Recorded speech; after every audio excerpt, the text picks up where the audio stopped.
it on. Man. So we're going to be in John chapter 5. We're going to go through verses 1 through 16. After this, a Jewish festival took place, and Jesus went up to Jerusalem. By the sheep gate in Jerusalem, there is a pool called Bethesda in Aramaic, which has 5 colonnades. Within these lay large numbers of the disabled, the blind, the lame, and paralyzed. So at the beginning of chapter 5, John, if you didn't know, who's the best friend of Jesus, gives us a very short, generic overview of what happened leading up to the next incident, to the next healing. Biblical historians say that there could have been a year and a half passed between when Jesus healed the official son in chapter 4 and the beginning of chapter 5. But Jesus was traveling to Jerusalem from Galilee. And he went to this pool of water. That pool of water was named Bethesda. Anybody know why he went? Or what was going on? Why there was disabled people at the pool? Why? Well, I'll answer it for you then. Because at this pool of water we find a large number of disabled people. We have the blind. We have those who are lame, which if you don't know what lame means, it means they can't walk properly.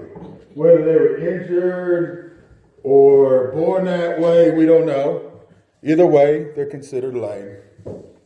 And then you also had the paralyzed, perhaps the people who couldn't move their arms or move a leg, both legs. Basically, we have a large number of people who were probably unproductive, could not look after themselves, people who more than likely relied on others to take care of them, and a whole lot of people that need healing.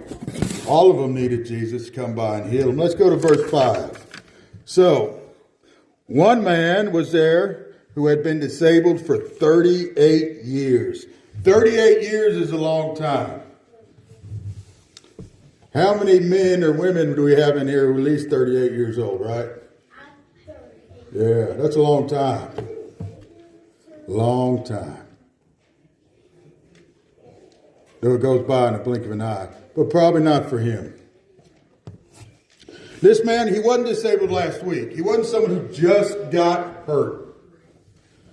He was someone who was hurt indefinitely, was not going to be healed naturally.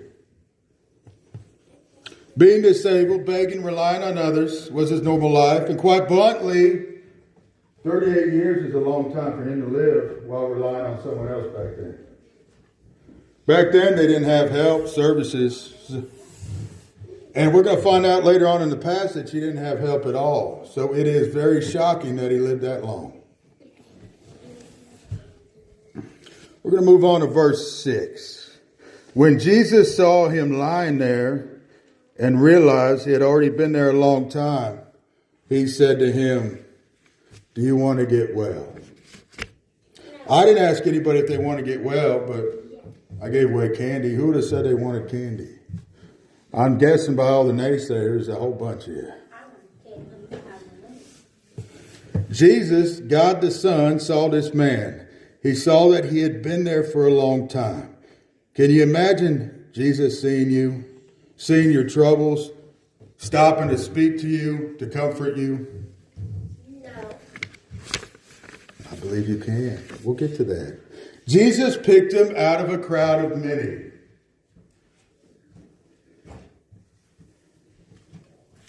And he asked him a simple question. Do you want to get well?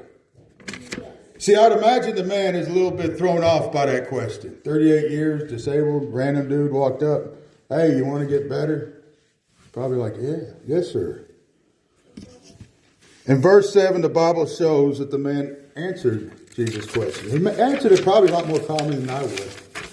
I'd have been like, are you silly? What's wrong with you? He says, "Sir," the disabled man answered, "I have no one to put me into the pool." So he's been by himself. No one to take care of him, living life paralyzed, unable to walk. When the water is stirred up, But while I'm coming, someone goes down ahead of me. So he tries to get to the pool, but there's no one to carry him, no one to take him. So there was a superstition about that pool, the pool of Bethesda. The superstition is when the water was stirred up, it was an angel stirring the water up. When you entered the stirring water, they believed, because they believed the angels were stirring it, that they would get healed. The man was putting a lot of faith into a pool of water. He believed an angel's presence and influence could heal him. He had to have faith in God, regardless of his disability. Just to be there, you had to have faith in God. He could not make it to the water on his own. People who could walk or had someone who would help them would always beat him to the water. And we don't know how long he'd been trying to get to the water. We do know he'd been paralyzed 38 years.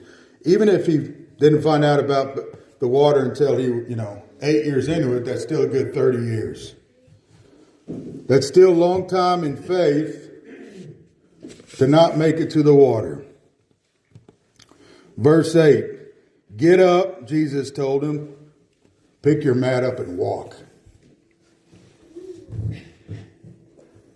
I love this verse.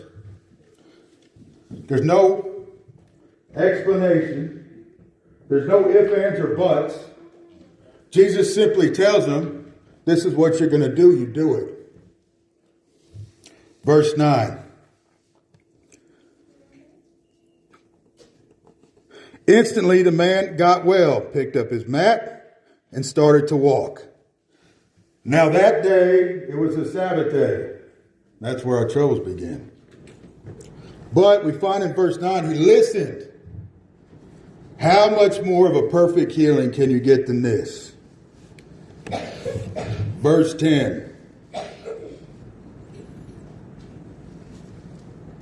And so the Jews said to the man who had been healed, this is the Sabbath. The law prohibits you from picking up your mat. It wasn't, oh my gosh, this guy hadn't walked in 38 years. They weren't happy for this guy they'd been looking at every time they came to the pool or every time they walked by to go to synagogue. And when they say Jews, with their reaction and their plotting, I believe it was probably Jewish leaders, rabbis, Pharisees, Sadducees, people like that. People making the law saying, shame on you for picking up your mat. You can't do that. It's the Sabbath. Now, just to explain something, picking up your mat was not against the Sabbath law. It was against the rabbinical law, a law the religious leaders made to pick something up on the Sabbath and walk it somewhere else, because they considered that work. But they did not take into consideration he was walking. They didn't celebrate it for him, just like y'all didn't celebrate for your friend, your classmate. Y'all like, man, that's not fair. What do you think all the other disabled people were probably thinking? That's not fair. How's this guy walking?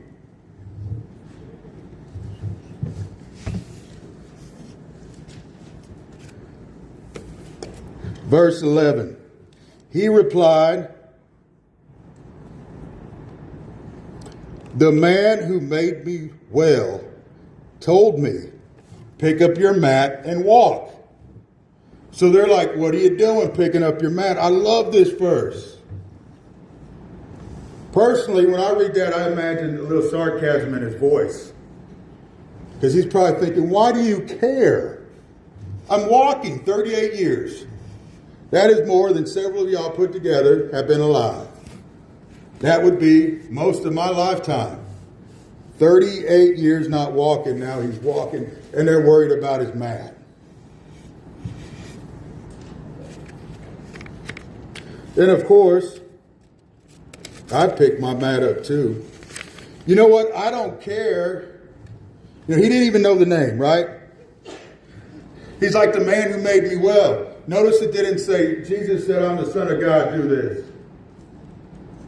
He didn't do any of that. He said, stand up, pick your stuff up and leave on your own accord. Right? Doesn't matter if you knew his name at that point.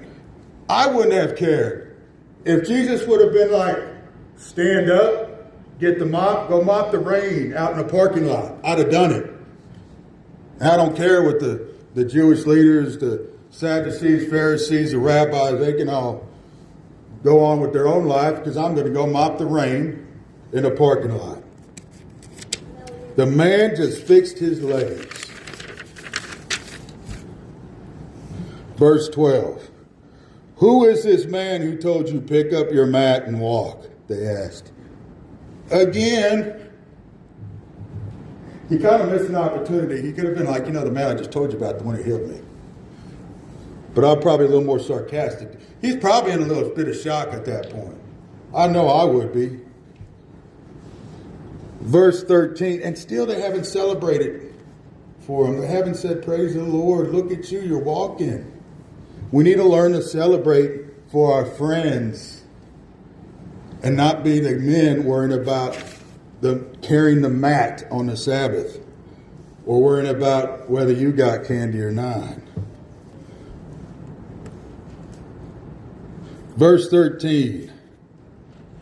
But the man who was healed did not know who it was because Jesus had slipped away in the crowd that was there. He didn't know. Jesus healed him, told him to get up and walk. He did it, so he left. He didn't quite leave, but he moved on from that area.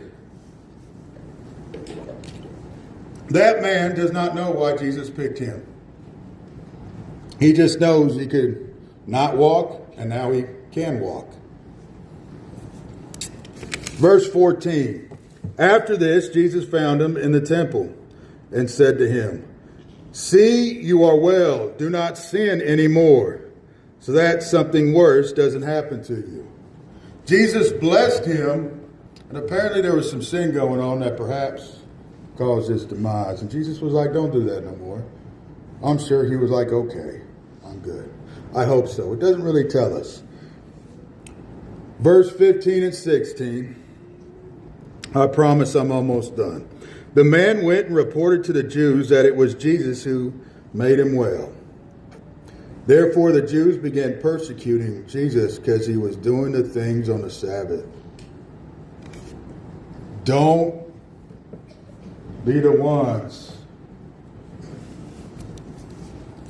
talking about the mat. Be the ones celebrating others are blessed.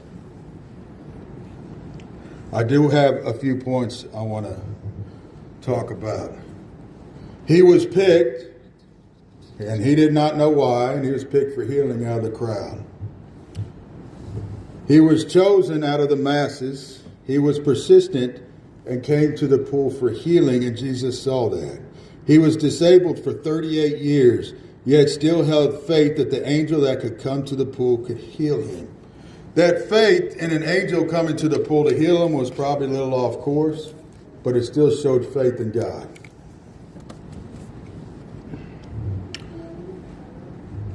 We are all in a crowd. God has chosen every one of you to be here today. I have no doubt about that. He is telling you to get up, pick up your mat, and walk. Sin no more. He's not telling you to be the guy telling them to put the mat down because it's the Sabbath. If you are hearing my voice today, you have been picked. You have healing promised to you. Now, I'm not worried about physical healing. I can't promise you physical healing. What I can promise you is spiritual healing. And not through me, of course, through Jesus Christ. The healing and completion of your soul. All you have to do is listen, just like the man who couldn't walk for 38 years. You have to listen, stand up, pick up your mat, and walk. If you would, bow your heads for me today, please.